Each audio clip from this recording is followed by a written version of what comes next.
మాట్లాడకుండా ఆంజనేయం మహావీరం బ్రహ్మ విష్ణు శివాత్మకం తరుణార్క ప్రభం శాంతం ఆంజనేయం నమామ్యహం.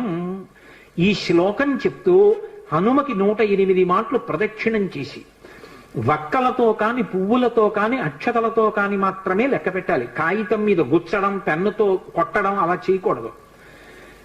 వక్కలు 108 ఓ డబ్బాలో పట్టుకెళ్ళి ఖాళీ డబ్బా పట్టుకెళ్ళి ఈ ఒక ప్రదక్షిణం చేసినప్పుడు మళ్ళీ స్వామి దగ్గరికి రాగానే నిలబడి ఈ శ్లోకం చెప్పడం. ఆంజనేయం మహావీరం బ్రహ్మ విష్ణు శివాత్మకం తరుణార్క ప్రభం శాంతం రామదూతం నమామ్యహం అండం. ఆ వక్క తీసి పక్క డబ్బాలో వేయడం.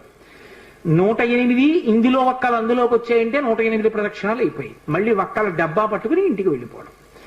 హనుమ యొక్క ప్రదక్షిణముల చేత ఆయన అనుగ్రహంతో ఎటువంటి కోర్కెలను కూడా ఆయన తీర్చగలిగిన శక్తి కలిగిన వాడు అని అనుభవి